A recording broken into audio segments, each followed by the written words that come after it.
The Curious Incident of the Dog in the Nighttime is a novel by author Mark Haddon which is written using clever language techniques to convey a meaning further than what the text is capable of. The main theme of the book is the illness which impacts the main character, Asperger's syndrome. The use of language in the story allows the reader to develop a deeper understanding of the conditions of Christopher's illness.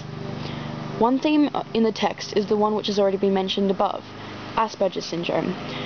Though the book actually never mentions the term, which ties in with the theme of with the story being told in Christopher's point of view, after reading the novel, a reader can conclude that Christopher Boone has a sort of mental illness, and those who can acknowledge the symptoms of Asperger's can infer what his illness actually is. Evidence can be shown in a quote from the text.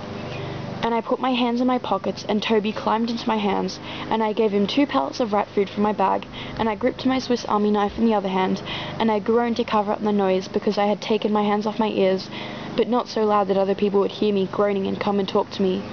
Page 181. By reading this quote, a reader can make a vague idea of Christopher's personality.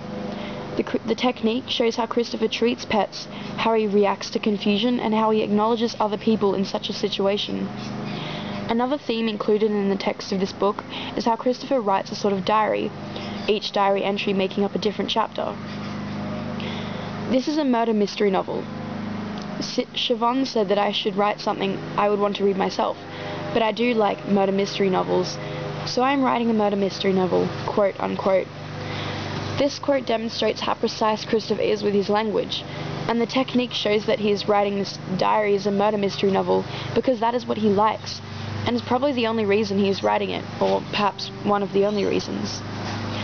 This theme is not only explored by using first person in the text, but Christopher actually physically talks about his diary within his diary.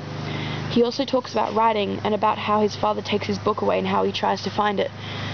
And that makes a lot of the significant tension in the story as well. One other theme that features in this novel is Christopher's lifelong goal of order and stability. Christopher doesn't have any trouble focuses on one thing.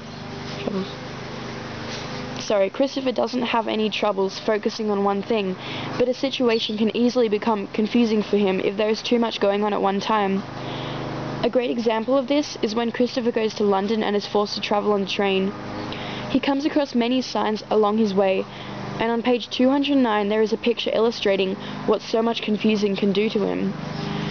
Christopher also likes to have ordering systems, even deciding whether or not he will have a good or bad day depending on how many cars he sees and what color they are. Quote, In the bus on the way to school next morning, we passed 4 red cars in a row, which meant that it was a good day, so I decided not to be sad about Wellington, unquote. Page 31. This theme in the book allows the reader to engage further into the mind of Christopher, and it gives him the opportunity to explain his valuable reasoning for his abnormal behavior. The Curious Incident of the Dog in the Nighttime is an extremely thought-through and cleverly written novel, which explores many different themes, which all contribute to the effectiveness and greatness of the overall story.